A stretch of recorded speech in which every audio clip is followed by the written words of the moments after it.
প্রতিদিন গীতাপাঠ শুনলে মন শান্ত হয়, জীবনে সঠিক পথ দেখাতে সাহায্য করে। দুঃখ, ভয়, রাগ দূর হয়, আত্মবিশ্বাস বৃদ্ধি পায়। কর্ম ও ভক্তির মাধ্যমে হৃদয়ের শক্তি, ঘরে শান্তি ও জীবনে আলো নিয়ে আসে। তাই প্রতিদিন আমাদের চ্যানেল থেকে 2টি শ্লোক সহ একটি পাঠ শুনুন। বিতরাগো ভয় ক্রোধা মন্ময়া মামুপাশ্রিতাঃ বহবো জ্ঞান তপসা ভূতা মদ্ভব মাগতাঃ। যারা আসক্তি, ভয়, ক্রোধ থেকে মুক্ত হয়ে আমাতে মন নিবদ্ধ করেছেন, তারাই আমার আশ্রয়ে অবস্থান করেছেন। তারা জ্ঞান তপস্যার দ্বারা শুদ্ধ হয়ে আমার স্বরূপ লাভ করেছেন।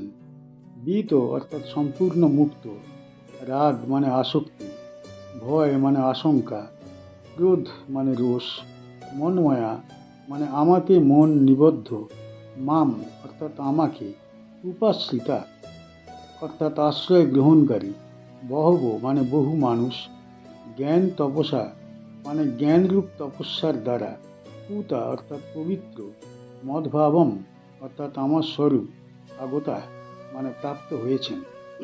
এই শ্লোকে ভগবান শ্রীকৃষ্ণ মুক্তি লাভের জন্য সাধকের অন্তরঙ্গ মানসিক অবস্থা ও সাধন পথ ব্যাখ্যা করেছেন। তিনি বলেন, বিতরাগ ভয় ক্রোধা অর্থাৎ যারা রাগ, ভয়, ক্রোধ থেকে মুক্ত হয়েছেন। রাগ মানুষকে ভোগের দিকে টানে, ভয় তাকে দুর্বল করে তোলে, আর ক্রোধ বিবেক নষ্ট করে। এই 3টি দোষ ত্যাগ না করলে আত্মজ্ঞান লাভ করা সম্ভব নয়।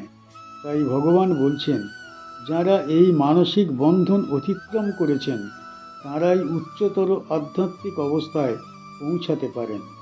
এরপর তিনি বলেন, মনময়া মাম উপাশ্রিতা অর্থাৎ যাদের মন সম্পূর্ণরূপে আমার মধ্যে নিবিষ্ট এবং যারা একান্তভাবে আমার শরণাগত। এখানে ভক্তির গভীর স্তরের কথা বলা হয়েছে, যেখানে সাধকের চিন্তা, ইচ্ছা ও লক্ষ্য সবই ভগবান কেন্দ্রিক হয়ে যায়। শরণাগতি মানে কেবল ভক্তি নয়, বরং নিজ অহংকার ও আত্মনির্ভরতা ত্যাগ করে ভগবানের উপর সম্পূর্ণ নির্ভর করা।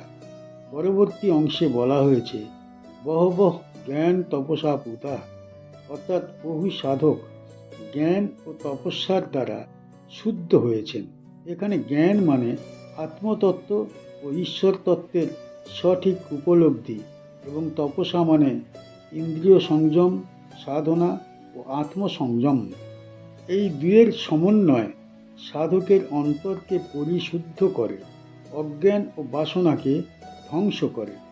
সব শেষে বলা হয়েছে, মদভাবম আগতা অর্থাৎ যারা আমার ভাব বা স্বরূপ লাভ করেছেন। এর অর্থ তারা ভগবানের সান্নিধ্য, গুণ ও চেতনার সঙ্গে একাত্ম হয়ে মুক্তি লাভ করেছেন। এটি সংসার ত্যাগ নয়, বরং পরম সত্যের সঙ্গে মিলনের অবস্থা। সার কথা হলো, রাগ, ভয়, ক্রোধ ত্যাগ, ভগবানের একান্ত মনোনিবেশ, জ্ঞান ও তপস্যার মাধ্যমে আত্মশুদ্ধি মানুষকে ভগবানের ভাব প্রাপ্তি ও মুক্তির পথে নিয়ে যায়। এই শ্লোক থেকে আমরা কি শিখতে পারি? অন্তরের শুদ্ধতা সবচেয়ে প্রয়োজন। বাহ্যিক আচারের চেয়ে অন্তরের অবস্থা বেশি গুরুত্বপূর্ণ। যতদিন রাগ, ভয় ও ক্রোধ অন্তরে বাস করে, ততদিন মুক্তির পথ বন্ধ থাকে। এগুলি ত্যাগ করা আত্মিক উন্নতির জন্য দরকার। ভগবানের আশ্রয় মানে নিরাপত্তা।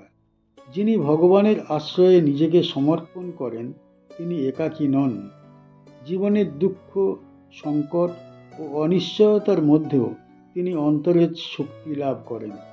এই আশ্রয় মানুষকে স্থির ও শান্ত করে। জ্ঞান তপস্যা জীবনের পথ প্রদর্শক।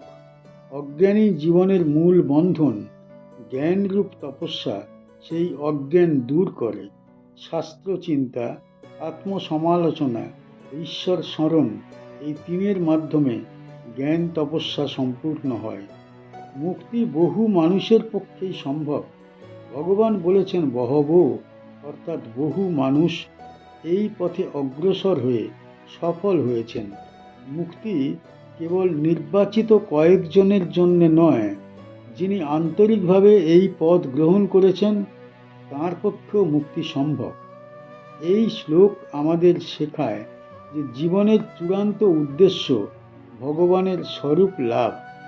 ভয়, রাগ ও ক্রোধ ত্যাগ করে জ্ঞান ও ঈশ্বরের আশ্রয়ে জীবন গড়লে আত্মা শুদ্ধ হয় ও পরম শান্তিতে প্রতিষ্ঠিত হয়। ইয়ে ইয়থা মাম প্রপদ্যন্তে তাং তথৈব ভজামি অহম মম বর্তানুবর্তন্তে মনুষ্যাঃ পার্থ সর্বশঃ। হে পার্থ, মানুষ যেভাবে আমার শরণ গ্রহণ করে আমি তাদের সেইভাবে অনুগ্রহ করি। সকল মানুষ প্রত্যক্ষ বা পরোক্ষভাবে আমার পথ অনুসরণ করে। যে ব্যক্তি, যথা যেভাবে, মাং আমাকে, প্রপদ্যন্তে শরণ গ্রহণ করে, তান তাদের, তথা এব সেইভাবেই, ভোজামি অর্থাৎ অনুগ্রহ করি, অহম আমি, মম অর্থাৎ আমার, বর্ত পথ, অনুবর্তন্তে অনুসরণ করে, মনুষ্যা মানুষ, পার্থ অর্থাৎ হে অর্জুন, সর্বশ অর্থাৎ সকল প্রকারে। শরণাগতির গুরুত্ব এই শ্লোকে ভগবান ঘোষণা করছেন যে জীব যেভাবে তাঁর কাছে আসে ভগবানও ঠিক সেইভাবেই তাকে গ্রহণ করেন। কারো ভক্তি গভীর, কারো জ্ঞান প্রধান, আবার কারো কর্মই আরাধনার রূপ পায়। ভগবান কাউকেই প্রত্যাখ্যান করেন না। শরণাগতির গভীরতার উপর অনুগ্রহের প্রকাশ নির্ভর করে। ভগবানের সমদৃষ্টি। ভগবান এখানে নিজের সমতা প্রকাশ করেছেন। তিনি কারো প্রতি পক্ষপাত করেন না। ধনী বা দরিদ্র, পণ্ডিত বা সাধারণ, সবাই তাঁর কাছে সমান। পার্থক্য সৃষ্টি করে মানুষের মনোভাব ও নিষ্ঠা। ভগবানের করুণা সকলের জন্য উন্মুক্ত। সকল পথের অন্তিম লক্ষ্য। মানুষ নানা পথে চলে, নানা সাধনায় প্রবৃত্ত হয়, কিন্তু শেষ পর্যন্ত সকল পথই ভগবানের দিকে গমন করে। কেউ তা জেনে করে, কেউ না জেনে। এই শ্লোক জানিয়ে দেয় ভগবানই সকল পথের অন্তিম আশ্রয়। এই শ্লোকটি ভগবানের উদারতা ও সর্বব্যাপী স্বরূপ প্রকাশ করে। অর্জুনের মনে তখন প্রশ্ন জাগে, ভিন্ন ভিন্ন মানুষ ভিন্ন ভিন্ন সাধন পথ অনুসরণ করে, তাতে কি ভগবানের অনুগ্রহ ভিন্ন হয়? ভগবান এই শ্লোকের মাধ্যমে সেই সংশয় দূর করেন। তিনি স্পষ্ট করেন মানুষের পথ আলাদা হতে পারে, কিন্তু ভগবানের সঙ্গে সংযোগের মূল সূত্র হল আন্তরিকতা। এই শ্লোক থেকে কি শিখতে পারি? ভগবান কাউকেই বঞ্চিত করেন না। যিনি যেমন নিষ্ঠা নিয়ে ভগবানের শরণ নেন, ভগবান তেমনভাবেই তাঁকে গ্রহণ করেন। অল্প সামর্থ্য বা সীমিত জ্ঞান কোনো বাধা নয়। ভক্তির পথ একাধিক হতে পারে।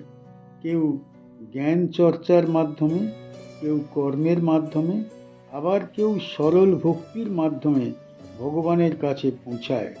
সকল পথই গ্রহণযোগ্য, যদি তাতে অহংকার না থাকে।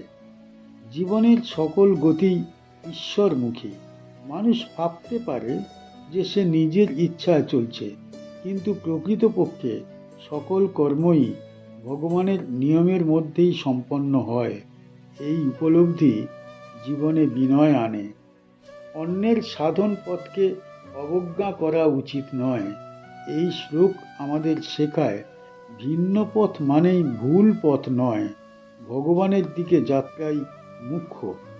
এই শ্লোক আমাদের মনে করিয়ে দেয় ভগবান করুণার আধার। তিনি মানুষের হৃদয়ের ভাব দেখেন, বাহ্যিক রূপ নয়। আন্তরিক শরণাগতি থাকলে ভগবানের অনুগ্রহ নিশ্চিত। আমাদের চ্যানেলের গীতা পাঠ কেমন হয়েছে, ব্যাখ্যা কেমন হয়েছে, আপনার কেমন লেগেছে কমেন্ট বক্সে অবশ্যই জানাবেন, এবং প্রতিনিয়ত গীতা পাঠ শোনার জন্য চ্যানেলটা অবশ্যই সাবস্ক্রাইব করে রাখুন। দেখা হচ্ছে পরের ভিডিওতে।